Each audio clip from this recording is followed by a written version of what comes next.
지금도 이 체코의 모스크바 교회가 있습니다. 예. 그다음에 이태리 피렌체의 지무라노 사보나롤라입니다. 이 사람은 끝까지 사제로 있다가 사제로 죽음을 당합니다. 이분의 책이 번역되어 있는데 이 사람 모두한테 전기가 소개되어 있는데 여러분 한번 읽어보시면 참 좋을 것 같습니다. 그래서 제가 제대로 좀 줄이지는 못했는데 그냥 간단하게 줄였는데 이 사보나롤라는 주로 플로렌스 이탈리아 중부의 플로렌스 지방에서 사역했습니다. 그는 교황의 땅 사자굴 바로 가까이에서 회개를 촉구했습니다. 그래서 회개의 설교자로 이름이 있었습니다. 이제 사보나롤라는 자기 친구 또는 자기를 보호해주는 관지 뭐 이런 사람들에 대해서 전혀 개의치 않고 아주 공평하게 죄에 대해서는 죄를 지적하고 또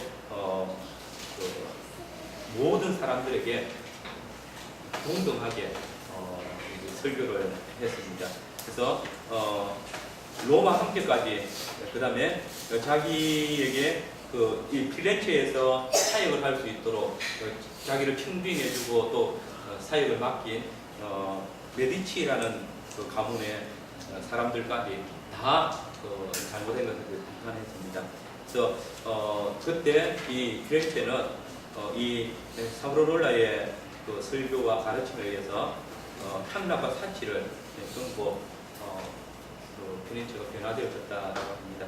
근데 이제 사보나롤라는 신자들로 하여금 경건 생활을 촉구를 했고 로마 교회의 교리를 어기지 않았음에도 불구하고 그는 로마 교황을 비판하고 또 로마의 이제 잘못된 전통들을 비난했습니다. 그래서 끝까지 로마 교회의 사제로 남아 있다가 교황이 그를 이제 미국에서 투옥시키고 그 다음에 자기를 따르던 두 명의 도미니안 수도사들과 함께 1498년에 순교를 당했습니다. 파형을 당했습니다. 그러니까 이단이 되어졌다는 거죠. 로마 교회 이단으로 전개해서 도미니안 수도사들 두 명과 함께 피렌체에서 파형을 당했습니다.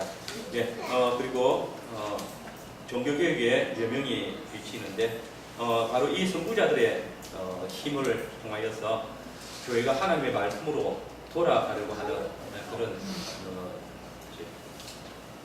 반사적인 일들이 일어났습니다. 그래서 로마 교회에 대한 비판이 일어날 때 로마 교회가 이 비판에 대해서 수용하지 아니하고 이들을 이단자로 또는 화형을 취했던 이런 일들은 결국 교회가 얼마나 심각하게 타락을 했는지 보여주는 하나의 표징이 되었습니다.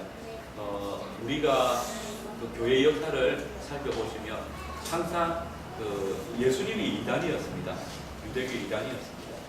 그래서 이 이단이라는 표현이 어느 시점에 교회가 심각하게 타락을 하게 되면 바로 이 이단이 바로 정통교회의 교리를 따르고 있는 교회가 되어지는 것이고 이런 부분에서 로마 교회가 심각하게 타락을 했을 때 바로 바른 교리 또 신앙을 가르쳤던 그 이단들이 바로 교회 개혁의 선구자가 되어졌다는 것이고 이런 부분에서 우리가 하나님의 말씀에 의했을 때 어느 시대 교회가 심각하게 타락을 했을 때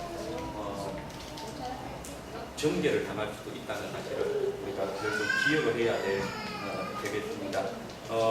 사실 이게 나름 있겠지만 또 한 가지 우리가 기억해야 될 사실은 하나님께서 교회 역사 안에 교회가 회복되어질 수 있는 좋은 길을 마련해 주셨습니다. 또 이런 하나님의 선택에 대해서 교회가 살아간 모습들을 보고 승각자들이 일어나게 만들고 또 그때 또 책들이 만들어질 수 있는 환경이 되어야 되는 부분이 있지만 또 이 선구자들을 통해서 교회가 잘못된 부분들을 명확하게 볼 수 있는 길들이 만들어져 이게 한 300년 가까이 계속해서 교회의 문제점들이 지적되어져 왔잖아요. 그리고 하나님께서 때가 찼을 때 바로 마틴 루터를 들어 사용하셨다. 이런 승각자들을 통해서 교회의 심각한 타락을 알게 하시고 또 거기에 대해서 교회가 일어났을 때 하나님께서 때가 찼을 때 우리 표현으로 본부를 여시고 더 이상 아무도 막을 수 없는 그런 교회 계획의 길을 이끌어 가셨다는 사실을 우리가 보게 됩니다. 또 이거 다 살피면서 제가 한 가지 우리가 기억해야 될 사실은 그러면 중세 로마 교회의 복음 전도에 대해서 우리가 어떻게 생각해야 되는지. 그러니까 분명히 그죠. 그 로마 교회는 타락한 교회잖아요. 그런데 그 전에 그 로마 교회에서 전도를 받았던 교회들. 사실 이제 저희들이 이번에 그 종교개혁식 탐방을 하면서 느꼈던 게 헝가리나 체코 이런 지역에 그 이전에 교회들이 세워져 있고 그때에 선교사들이 파송되어져서 이런 교회들이 세워진 것이거든요. 그랬을 때 그러면 이들에 대해서는 어떻게 이들이 전한 복음, 이들이 가지고 있는 신앙관, 또 이들에 의해서 세워진 교회, 이제 사실은 그때 당시에는 교회를 화려하게 그다음에 거대하게 지으면 그게 가장 좋은 것을 생각했던 그때 분명히 잘못된 것을 보여지는데 그러면 그 복음자 그들이 전한 복음에 대해서 교회가 어떻게 생각해야 되느냐? 그러나 하나님께서 그죠? 바로 그때 당시에 아직 교회가 회복되기 전에 이들을 통해서 복음을 전파하게 하셨다는 거죠. 거기에 희미한 복음의 빛이 비춰지고 있었던 것이고, 그래서 우리는 이 로마 가톨릭 선교사들 또는 그들의 전도자들에 의해서 전파된 복음에 대해서도 복음의 효력이 동일하다는 사실을 인정을 해야 됩니다. 그래서 교황이 지배하고 있던 교회 안에서 하나님께서 당신의 회원, 성도들을, 당신의 백성들을 모으시는 방법이 다른 방법이 없었기 때문에 하나님께서 이런 교황주의에 속한 자들을 통해서 복음의 빛이 조금이라도 비춰질 수 있도록 하셨다.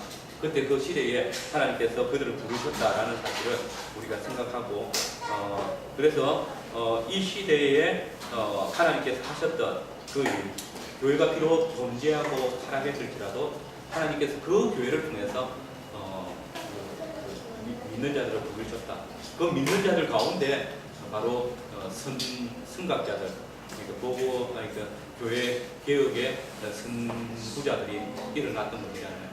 그런 부분에서 복음의 효력을 우리는 인정을 해야 되겠다 생각하고, 이런 부분에서 우리 한국 교회가 미국에 의해서 선교를 받았잖아요. 근데 우리에게 복음을 전할 때 미국의 상황은 굉장히 심각하게 교회가 타락했다가 다시 조금씩 회복되지는 그런 상황이었거든요. 그것 때문에 우리 한국 교회의 선교사들, 이제 개혁 신앙을 가진 장로교 선교사들이 들어왔음에도 불구하고 신앙 고백을 전혀 가지고 있지 않았고, 또 교회의 발은 이제 교회관을 심어주지 않았고, 뭐 감리교나 뭐 성결교 또 장로교회가 전혀 다른 신앙 고백을 가지고 있음에도 연합할 수 있다라고 생각했던 그런 신앙을 가진 분들이 들어왔습니다. 사실 그것 때문에 오늘 우리가 장로교에 속해 있으면서도 신앙 고백을 거의 몇십 년 동안 신앙생활을 하면서 듣지 못했던 그런 일들이 일어난 것이잖아요. 그런 부분에서 참 이게 우리가 받은 복음이 바른 것인가, 우리가 이 복음을 인정해야 되는가라고 생각하지만, 그러나 하나님께서 그 안에서 희미한 복음의 빛을 우리에게 들려주셨고, 지금 생각해 보시면 바로 여러분들이 그런 가운데에서 개혁신앙을 관심을 가지고 내가 장로교에 속해 있다면 그러나 그 개혁주의 신앙에 대해서 알아야 되지 않느냐라는 그런 관심을 가지게 되게 하셨다는 것이고 또 이런 바른 교회를 또 찾고 회복하려고 하는 그런 생각들이 일어나는 것은 하나님의 선한 역사가 아닌가 여깁니다. 이런 부분에서 우리가